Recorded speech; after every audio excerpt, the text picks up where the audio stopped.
নমস্কাৰ জনাইছোঁ বন্ধু বান্ধৱীসকলক আৰু জ্যেষ্ঠজনক সেৱা জনাই এটি সৰু ভিডিঅ'লৈ আপোনালোকক স্বাগতম জনাইছোঁ। ভিডিঅ'টো সৰু কিন্তু অৰ্থ বহুত ডাঙৰ হয়, গুৰুত্বপূৰ্ণ। মই এটি সৰু ভিডিঅ' আপোনালোকলৈ আগবঢ়াইছোঁ। গুহাৰ্থ আছে, ইয়াত অৰ্থ আছে। ভিডিঅ'টোত দেখিছে এগিলাচ চৰ্বত হয়। এতিয়া চৰ্বত গিলাচ কিহৰ হয়? ৰংটো বৰ আচৰিত নহয়নে বাৰু বন্ধুসকল?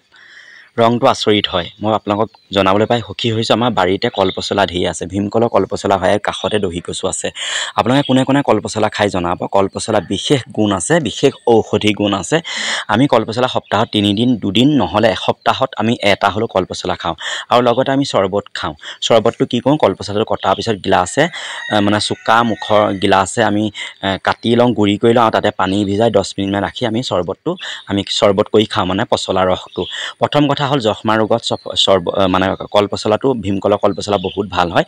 আৰু মনুহ কল, আঠিয়া কল তেনেকুৱাও খাব পাৰে আপোনালোকৰ। হ'লেও আটাইতকৈ বিশেষ প্ৰয়োজন হৈছে, বিশেষ ঔষধি গুণ থকা কলপচলাটোৱে হৈছে ভীমকলৰ কলপচলা। এয়া দেখিছে ন, আৰু আমি সৰুৰ পৰাই দেখি আহিছোঁ কলপচলাটো কটাৰ লগে কলপাতখিলা এনেকৈ লৈ আহোঁ।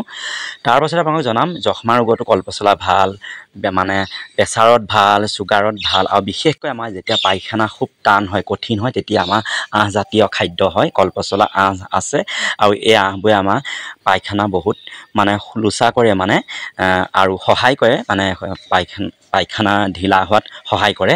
আৰু মানে আমি কেৰেলা ৰাজ্যৰ ভিডিঅ'বোৰ দেখোঁ, তাতে কলপচলা পানীবোৰ খায় কলগছৰ, আৰু কিডনী ষ্টনৰ কাৰণে বহুত ভাল হয়। আপোনালোকে জানে নিশ্চয়, চুগাৰ, প্ৰেছাৰ, কিডনী ষ্টন আৰু পায়খানাৰ কাৰণে বহুত উপযোগী হয়। আৰু আমি মাছৰ মাথা বা মাংসৰ লগতো কেতিয়াবা ৰান্ধি খাওঁ, নহ'লে আমি এনেই বুট দি বা মচুৰ দালি দি তেনেকৈও বনাই খাওঁ, মগুৰ দালিৰ লগতো ভাল লাগে।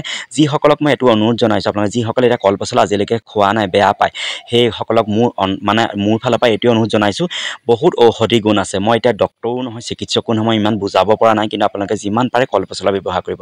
সপ্তাহত 3 দিন নহ'লেও এদিন ব্যৱহাৰ কৰিব। মই কিন্তু সপ্তাহত 3 দিন কলপচলা পানী খাওঁ আৰু মই বহুত প্ৰমাণ পাইছোঁ। পেচাব জ্বলা পোৰা, পেচাব ক্লিয়াৰ হয়।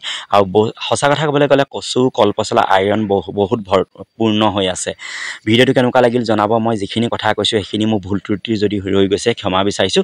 কিন্তু আপোনালোকক এতিয়াই অনুৰোধ জনাইছোঁ, মই কমল দাসে আপোনালোকৰ ওচৰত এতিয়াই অনুৰোধ জনাইছোঁ, কলপচলা ব্যৱহাৰ কৰিব, সৰু ল'ৰা ছোৱালীকো খুৱাব আৰু তাৰ জুচটো মানে ৰসটো খাব, ভাল আপোনালোকে ফল পাব। ধন্যবাদ। ভিডিঅ'টো কেনেকুৱা লাগিল জনাব দেই, কোনেও ভুল ভাবি নলয় যে।